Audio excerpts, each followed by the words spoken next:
AITA for not cutting off my mom after my daughter's death. So, here's the backstory. About a year ago, my world turned upside down when our 2-year-old daughter drowned in my mom's pool. My mom was watching her that day, and according to the security footage, my daughter was left alone for just 2 minutes.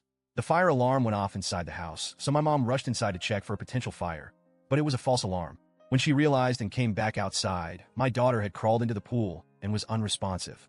My mom immediately started CPR, but she couldn't save her. We live in a rural area, and it took EMS about 30 minutes to arrive. This incident was caught on security cameras, so there's no ambiguity. It was a tragic accident. My mom has always been competent. She raised me and my siblings, fostered other kids, and even babysat my nieces without any issues. But now she's racked with guilt and has attempted suicide 3 times since our daughter's death. My wife and I have been shattered by this. We've just started grief therapy, and during one session, my wife mentioned that cutting off my mom would make her feel better. She wants nothing to do with my mom, which I understand and support, but she also wants me to go no contact, NC, with her too.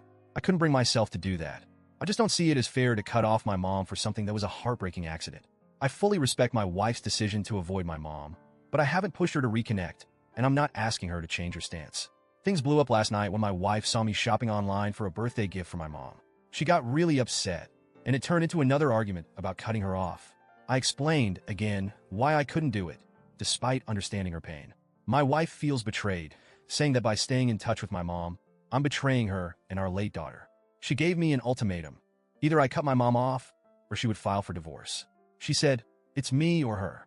I tried to reason with her, but she left that night, packing a bag and going to a hotel.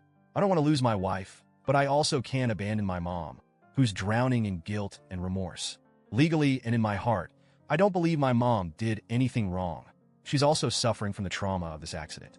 I fear that losing me would push her over the edge, and I can't handle the thought of her attempting suicide again. I'm stuck between my wife, who's grieving and angry, and my mom, who's devastated and on the brink. I've been accused of choosing my mom over my wife and daughter, and I'm at a loss. AITA for refusing to cut my mom out of my life? Update. After my wife left for the hotel, I spent the whole night replaying everything in my head. I tried to put myself in her shoes, imagining the agony of losing a child and feeling like the person responsible is still in my life. I get why she's furious. This isn't just about a fight. It's about the raw, unfiltered pain of losing our little girl. But at the same time, I also see my mom's side.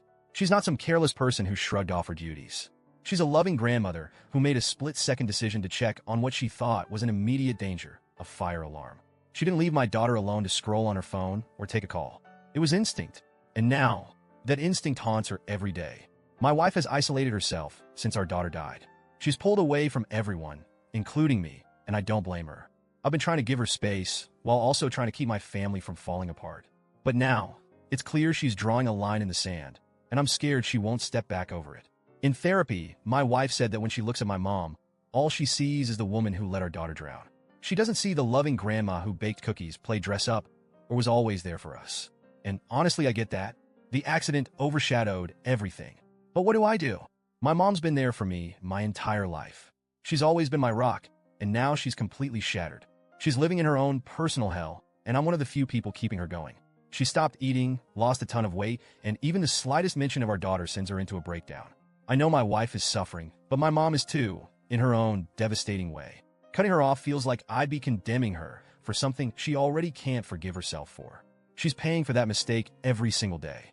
It's like I'm being asked to hold a trial where there's no winning, only more loss. The ultimatum my wife gave me is burning in my brain. It's me or her.